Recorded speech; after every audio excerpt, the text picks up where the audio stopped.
Meditação diária, 10 de agosto. O antítipo dos feixes. Em 1 Coríntios 15, verso 23, nós lemos: cada um, porém, na sua ordem, Cristo as primícias, depois os que são de Cristo na sua vinda.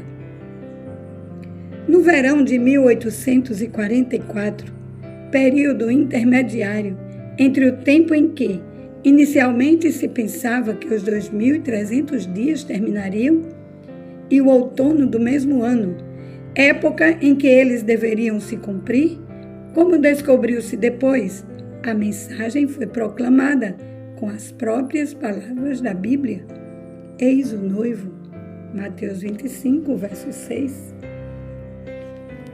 O que determinou esse movimento foi a descoberta de que o decreto de Artaxerxes para a restauração de Jerusalém, o qual estabelecia o ponto de partida para o período dos 2.300 dias, entrou em vigor no outono do ano 457 a.C., e não no começo do ano, conforme anteriormente se havia acreditado. Contando desde o outono de 457 a.C., os 2.300 anos terminam no outono de 1844. A morte do Cordeiro Pascal era a sombra da morte de Cristo. Paulo escreveu: Cristo, nossa Páscoa, foi sacrificado por nós. 1 Coríntios 5, verso 7. O feixe das primícias, que por ocasião da Páscoa era movido perante o Senhor, simbolizava a ressurreição de Cristo. Falando da ressurreição do Senhor e de todo o seu povo, Paulo declarou: Cristo as primícias, depois os que são de Cristo na sua vinda. 1 Coríntios 15, verso 23. Semelhante ao feixe que era agitado, constituído pelos primeiros grãos amadurecidos que eram colhidos antes da ceifa, Cristo é as primícias da ceifa imortal de resgatados que, por ocasião da ressurreição futura, serão recolhidos ao celeiro de Deus.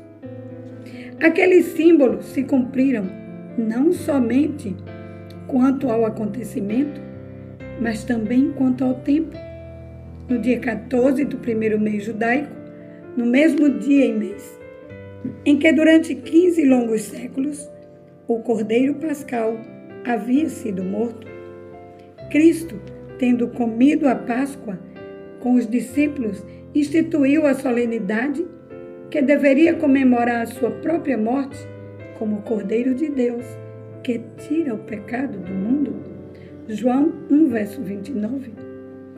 Naquela mesma noite, ele foi tomado por mãos ímpias para ser crucificado e morto. E como antítipo dos feixes que eram agitados, nosso Senhor ressurgiu dentre os mortos ao terceiro dia, como as primícias dos que dormem. 1 Coríntios 15, verso 20. O grande conflito, páginas 338, 339. Para refletir.